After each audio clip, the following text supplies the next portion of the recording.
Bago natin marinig ang ingay ng mga lungsod, bago umandar ang mga sasakyan, bago magsimula ang karaniwang takbo ng ating araw, may isang mundong tahimik na gumigising. Isang mundong matagal nang nagbibigay ng buhay sa atin. Ang mundong tinatawag nating tahanan.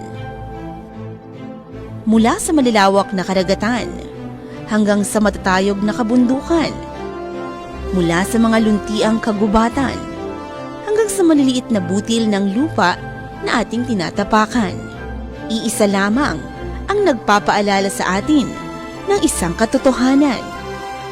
Iisa lamang ang mundong mayroon tayo, at ngayong araw, ginugunita ng buong mundo ang Earth Day.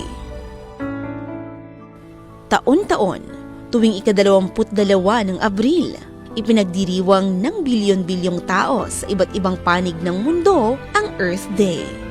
Isang araw na nakalaan upang paalalahanan ang sangkatauhan tungkol sa kahalagahan ng pangangalaga sa ating planeta. Ngunit paano nga ba nagsimula ang araw na ito? Taong 1970 nang unang ipagdiwang ang Earth Day. Panahon iyon kung kailan nagsisimula ng mapansin ng maraming bansa ang lumalalang polusyon sa hangin, tubig at lupa. Sa Estados Unidos, isang senador na nagngangalang Gaylord Nelson ang nagpasimuno ng isang malawakang kilusan upang ipaglaban ang kalikasan.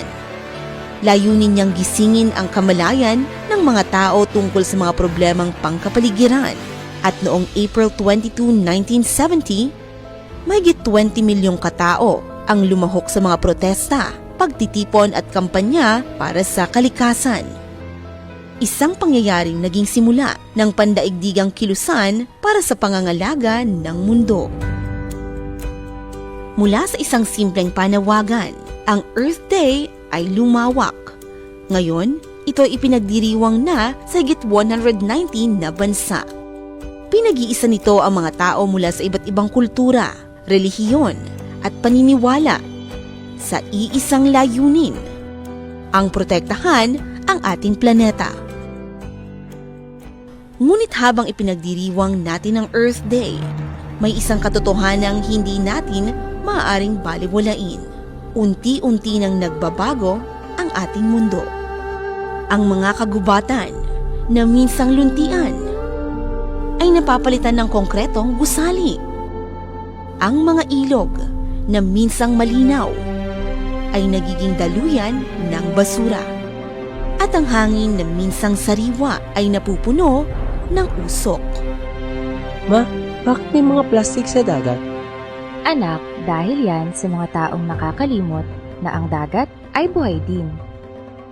Ayon sa mga environmental experts, bilyon-bilyong toneladang plastik ang napupunta sa ating karagatan bawat taon. Libo-libong hayop sa dagat ang namamatay dahil dito. At hindi lamang yun. Patuloy na umiinit ang mundo, isang phenomenon na kilala bilang climate change.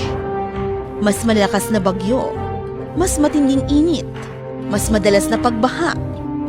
Ito ang ilan sa mga epekto ng pagbabago ng klima na nararanasan ng iba't ibang bansa, kabilang na ang Pilipinas.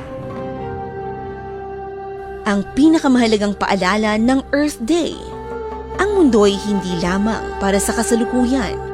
Ito ay para rin sa mga susunod na henerasyon.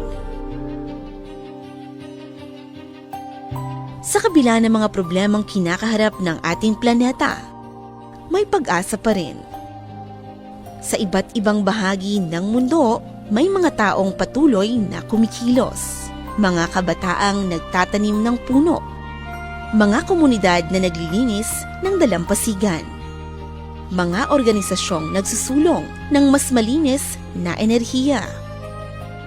Maliit man ang hakbang, ngunit kapag pinagsama-sama, nagiging malaking pagbabago.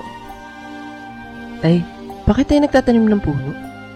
Para may lilim ang mundo, anak. Kahit wala na tayo. Minsan, Iniisip natin na napakalaki ng problema ng mundo para sa isang tao lamang.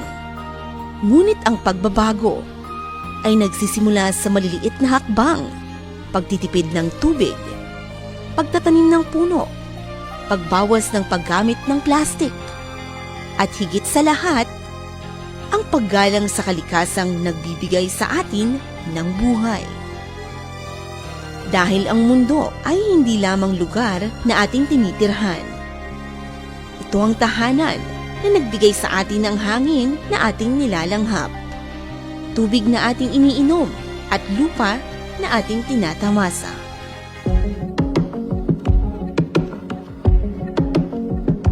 Kaya ngayong Earth Day, hindi lamang natin ipinagdiriwang ang kagandahan ng ating planeta.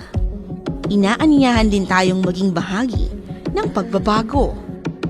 Dahil ang kinabukasan ng mundo ay nasa ating mga kamay. At kung may isang bagay na dapat nating tandaan, habang may mga taong handang kumilos, may pag-asa pa ang ating mundo. Dahil sa bawat punong itatanim, sa bawat basurang pinupulot, at sa bawat hakbang para sa kalikasan, may mundong patuloy na nabubuhay. Isang espesyal na presentasyon ngayong Earth Day mula sa Star FM.